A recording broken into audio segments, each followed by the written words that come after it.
Welcome to GawneIn60Seconds. It's that time of the week where we go over all of the latest motorsport news, and there's quite a lot to get into, so let's get straight into it.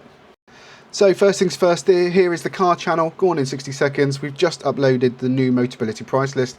We have got a video about the X-Peng G6 that went live yesterday, and then a couple of days ago there was also the Kia K4, which is Kia's Golf. So both of those live this week. Last week we had the Cybertruck, we had the Civic, and the Toyota BY4XZ Touring, which was an estate car, which was very cool. Now, this channel you are watching now is the Motorsport channel. Please make sure you subscribe to both. It really does help us to make more of these. Austrian Grand Prix was last weekend. It was won by George Russell, followed by Max Verstappen and then Kimi Antonelli. Piastri 4th, Lewis Hamilton 5th, Isaac Hadjar 6th, Lando Norris 7th. Charles Leclerc struggled in 8th. You've got Liam Lawson in 9th and Arvid Limbad in 10th, so both of the Racing Bulls making the top 10. Ferrari started well but then struggled. Lewis was by far faster than Charles. George probably not quite as quick as Kimi, but the big controversy from the weekend was George's pole lap, because he took the pole on a lap where he went through a yellow flag. Everyone else aborted their laps or thought there was going to be double yellows because Max Verstappen's car was still on the track, and that was quite controversial. He got to keep his pole position. Interested to know what you think in the comments below. Do you think he should have kept that pole position? Because I don't think he should. I mean, technically he was correct. So if we're going by the rules, yes, he should have. However, there's still a car on the track. There's still a car in the gravel trap. That should be double waved yellows all day long. It is dangerous, and he should have had to abort the lap. That's my opinion. I'd love to know what your opinions on that are.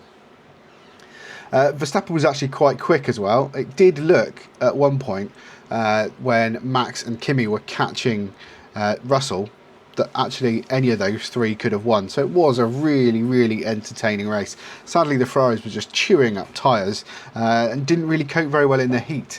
They also didn't have the straight line speed advantage at all, so they were really struggling around the whole lap in the race. They just weren't able to keep up with the Mercedes and the Red Bull powertrains. So let's have a look at some of the news that's happened this week. There is a real momentum gaining behind the Max Verstappen to McLaren and Oscar Piastri going to Red Bull rumours. Now, they've not denied that there has been a meeting between Zak Brown and Verstappen, or Verstappen's representatives. Now, this is fairly normal, because if you're in a position like Zak Brown where you have to talk to everybody because it's just the right thing to do, because you need to know you've got all your eggs in your basket. So if one of your drivers decides to pull the pin and leave, like Lewis did from Mercedes going to Ferrari, you have to know what's available, what's on the market, all those things. Is a good manager should know where he can pluck his next piece of talent from to fill that seat. McLaren are quite lucky. They've got some really good junior drivers as well. Fornaroli, for example, who he might even end up at Haas next year. But it does look like momentum has really gone on this one. Oscar Piastri really isn't happy, and I think he really struggled last year because it felt like a lot of the decisions went Lando's way. That is just how he feels, I think. Not everybody from the outside thinks the same way. Papaya rules didn't always go in his favour, so I think there could be some interesting discussions there. It would not surprise me at all if this one actually happens. Of course, all the people around Max Verstappen at Red Bull have either left or moved on. You know, you've got Christian Horner, Helmut Marko, all the big people in the team have gone on. Jonathan Wheatley obviously left. You've got Rob Marshall. Even GP, his race engineer, is going to McLaren next year after. So I think there is a real momentum shift, and that I think this move could actually happen. Let me know in the comments below if you think that should happen. What do you think? Do you think that is Verstappen's best option? Do you think he should stay put? I mean, at the minute, the Red Bull looks slightly faster than the McLaren, but how long that stays for, we've got no idea, of course. Now, there are some new liveries on the grid for the British Grand Prix. Cadillac have got a red, white and blue livery, which is a bit American. I mean, obviously the Union flag is red, white and blue, but so is the American flag.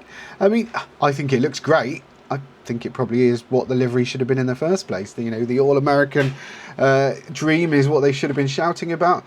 Now you've got this McLaren, which is a Google Gemini inspired livery, but it is also inspired from a very old McLaren as well, with a green strip up the nose as well. I think that looks quite smart, and I'm interested to see how good that looks on camera in the track. It's going to be a nice sunny weekend as well.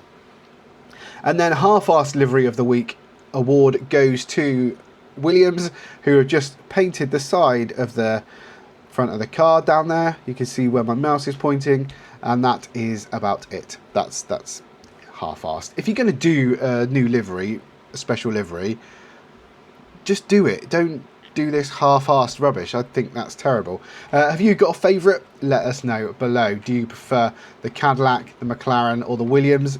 My money is going to be on the Cadillac. Actually, I really like that in the different colours. I think that's going to stand out quite well.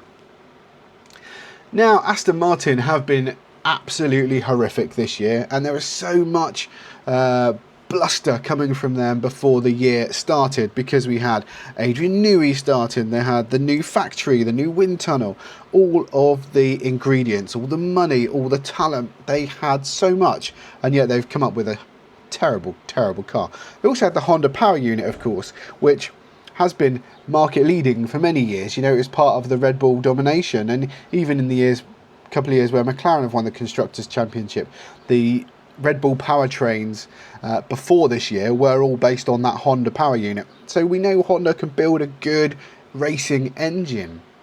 So what are we talking about here? Why have they failed so badly? And Adrian Newey has opened up, and this article here on racefans.net talks all about it. So Newey has revealed the plans to change the car. They've not brought small updates to the car. They're going to do a big upgrade. It looks like it's going to come around the Hungarian Grand Prix, and that should make a big difference. It's basically a full B-spec car. Now, he also talks about the issues and the reasons why they started late. They got really set back and were really behind in car development, and I think that's really shown. What we can also see is the integration of the new power unit into the new chassis haven't worked very well together. So with this new chassis, completely new tub, hopefully they've been able to marry the two together. Now, an interesting point here is going to be Fernando Alonso. There's been a lot of discussion about where Fernando Alonso goes, because he's of an age now where just retiring would make a lot of sense. However, there is a little bit of momentum gathering around a Alonso to Alpine possibility, to reunite with Flavio Briatore for one last year, one last swan song, one last victory tour. And you could imagine that doing quite well, actually. Mercedes engine, Alpine have done much better so far this year, so that could be quite an interesting move for him. I genuinely think it all hinges on this upgrade in the Hungaroring, because if it is good and it propels them up the grid and really gives them something to work with, then I can see Fernando staying for another year. If it isn't, he's not going to be there. He's not going to be in Aston Martin next year. Not a chance. If he doesn't see enough improvement, why would he stay there and commit to sit at the back of the grid? I just can't see it myself. So I think it all hinges on that upgrade, and we'll see what happens. There's a lot more on this Adrian Newey story. Please do go and read it. Racefans.net, really good website. What I'm not going to do is just read it out to you, because that would be boring. So a lot of talk about the British Grand Prix and how difficult it's going to be for these new power units and new regulations. These cars work best when you have some big braking zones, because that is when you can put power back into the battery and recharge. At Silverstone, it's very high speed, and you don't really use the brakes a lot. Therefore, you're not recharging the battery. So you're going to find that at the end of the straight, these cars are derating and really slowing down.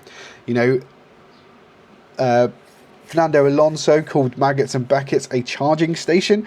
And there are lots of other drivers other than Max Verstappen. There's a second story here about it, where all of the drivers have said the power delivery is going to be horrific, and it might take something away from the spectacle. I mean, we obviously remains to be seen what exactly happens, but I hope we still get a good race. But I think it's going to be a difficult one. It might not be as fun as the races we have previously seen at Silverstone. Of course, those with the best power delivery and the best battery power are likely to have an advantage. Cue Mercedes. That looks like Kimi or George might well have the best chance of winning. We'll see how it goes. Obviously, power delivery on a circuit like Silverstone is so important. We know Ferrari have struggled in that way, so maybe unless we get some rain or something, I can't see Lewis winning, although Silverstone, he is always very, very special around there, and whether he can make the difference up alone, I have no idea. Now, the Daily Telegraph have run a story about the pay row over the F1 Lego race. Now, the background to this is there was a really fun Lego cars built for Miami a couple of years ago for the driver parade, and it was great fun. They were bashing into each other and all sorts. This year, for the British Grand Prix, Lego have built individual cars for the drivers to do their parade lap in, and there seems to be some discussion about drivers not getting paid for this big free promotional thing for Lego, and how dangerous it could be because drivers are just bashing into each other and all sorts, whereas standing on the truck as they normally do, going around the track, maybe feels a little bit more professional. I think someone like Lewis is A, worried about doing free promotional activity for someone, and B, whether you could inadvertently get yourself injured ahead of your Grand Prix. And I can see both of those concerns are pretty valid. There is also that third point about professionalism. Do you think it is less professional when you're hooning around being idiots in Lego cars, or do you think the fun element is also important? Because I really enjoyed watching the Lego cars at the Miami Grand Prix a couple of years ago, and I'm looking forward to seeing it again on Sunday at Silverstone. Now, next up, a conversation with Toto Wolff, where he has said he thinks that Ferrari have bought all these upgrades to their car nice and early in the season, and they're going to run out of cost cap, basically saying they've spent all their money, spent all their tokens, so they're going to be stuck pretty soon with a car that's got to last them to the end of the year, where everyone else is balancing it out over the year. And he thinks that it may be great that Ferrari having this little resurgence now, but he doesn't think it's going to last. That's an interesting story that might rumble on as the year goes on, especially if Ferrari still keep bringing upgrades every weekend. Daily Mail. Wouldn't normally read the Daily Mail, but there's a story here where Stefano Domenicali has given an interview to say that the British Grand Prix should stay at Silverstone for many, many years to come. There isn't really another circuit in the UK that could hold the British Grand Prix. Next year we've got Formula E going to Brands Hatch, which I think is a brilliant space for that. I was at Donington last weekend. It's not big enough for Formula 1, and I know they tried to bring F1 back there a few years ago, but the circuit would need some really heavy modifications. The infrastructure around the circuit is nowhere near big enough, nor are the roads or getting in or out of the circuit. It is really, really difficult if you are talking about hundreds of thousands of people coming. So the paddock isn't big enough and all those sort of things. But Silverstone is a very, very good place for the race. It's a great track. It's got brilliant infrastructure. They've done loads and loads of work. So it makes sense that it's going to be there for a long time to come. Now, next up, there's a story on Autosport, which is behind a paywall, but this is about the driver decision for 2027. Now, of course, there may be movement at the top if Max Verstappen goes off, if he comes back, all those sort of things. But the biggest question is what they do with Nikola Solov, who is in F2 at the minute, doing extremely well. There is a belief that he's been promised a Formula 1 seat for next year, which of course would be in Racing Bulls. But in Racing Bulls, you've got Arvid Lindblad and Liam Lawson both doing really well.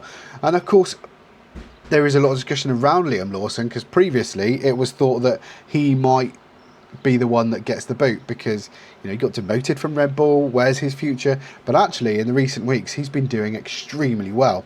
So it'll be interesting to see how that develops in the year. Is Arvid Lindblad, as he grows in confidence, is he just going to really take off and can comprehensively beat Liam Lawson? Does Liam Lawson deserve a spot on the F1 grid? Could you see him popping up somewhere else? Red Bull have got some serious thinking to do about how they accommodate Nikola Solov. Personally, I could see Liam Lawson popping up somewhere else. I could see him at maybe Williams or somewhere like that. The driver market, I think, is going to be full of moves this year, because I don't think Esteban Ocon's going to stay at Haas either. So I think there's going to be a lot of moving pieces. Could we see Sainz going to Audi? Could we see Hulkenberg retiring? I could see someone like Leo Fornaroli going to Haas, or even Kamara, I think, would be a good choice there. There are lots of moving pieces in this driver market at the moment. Have you got any thoughts on that? Please do let me know below. IndyCar news, Dixon is leaving Chip Ganassi Racing. He's been there for like 24 years. The rumour is that he is going to Arrow McLaren next year. Now, obviously, he's 45. I don't know how many years of top-line motorsport he has left in him. However, this is a really good coup from Zak Brown to get Scott Dixon into McLaren, because I think he is still a fantastic driver. 24 years he's been at Chip Ganassi, and there's a bit of needle there, isn't there, between Ganassi and McLaren? So there we go, a big IndyCar breaking news story. Now, if we look at the M Sport Extra calendar, M Sport Extra, please do go and follow on Twitter, or X as they call it now, because every day he is on it, sharing all the latest news, all the updates, everything on this day from previous years. He is really on it, so please do follow him on X. The weekend outlook is here. So obviously we've got the British Grand Prix, F2, F3, F1 Academy, all at Silverstone. IndyCar is the Mid-Ohio Grand Prix. You have ERC in Rome, and you've got Formula E in Shanghai. Now, the Shanghai E-Prix, the times have literally just changed as I'm recording this because of some inclement weather around Shanghai. So there is round 12 and round 13, so Saturday and Sunday. You've got free practice there, then you've got qualifying at 1 AM and the race at 5:05, and those times now apply for both days, Saturday and Sunday. So if you want to watch it live, you're going to have to get up at 5 in the morning. But they have had to move it for the inclement weather. So there you go, those are the current timings. You can watch that on ITVX or TNT Sports. It's not, doesn't look like it's going to be live on the channel. It hasn't appeared on ITV4's guide or anything, but it will be on ITVX. Now, Sky Sports F1. Let's have a look at your timings. So, first things first, what have we got here? We have got 4 different categories on at Silverstone this weekend, all on Sky Sports F1. So F3, this is round 5. Practice 1 is 8:50 on Friday, qualifying at 2 PM on Friday. The sprint is at 9:35 on Saturday, and the race the main race is at 8:25 on Sunday. F2, round 7. 10 AM for practice on the Friday, 14:55, so 2:55 for qualifying on Friday. The F2 sprint is at 1:45 on Saturday, and lights out for the main race at 11:15 on Sunday morning. F1 Academy, practice 1, 7:45, that's already happened. Qualifying 6 PM on Friday afternoon. 6 PM Friday afternoon. The reverse grid race is at 10:05 on Saturday morning, and then the feature race is at 10 AM on Sunday. And then your all-important timings for Formula 1. Practice 1 for the Grand Prix itself is 12:30. Then you've got sprint qualifying at 4:30 PM on Friday. Remember, there's only the one practice because it's a sprint race. Your sprint race itself is 12 noon on Saturday. Then you've got qualifying for the Grand Prix itself at 4 PM on Saturday. And then on Sunday, lights out, away we go at 3 p.m. on Sunday. So 3 p.m. on Sunday is the time the race starts. Now, there is also an IndyCar race that we talked about. It isn't actually live on Sky Sports this weekend, but they are showing the repeat of the race, or the replay of the race, at 10:30 p.m. on Sunday night on Sky Sports F1. So those are all your timings. Those are where you can watch all the motorsport this weekend. Please do make sure you subscribe to both channels. Thank you very much for watching, and I'll see you next week.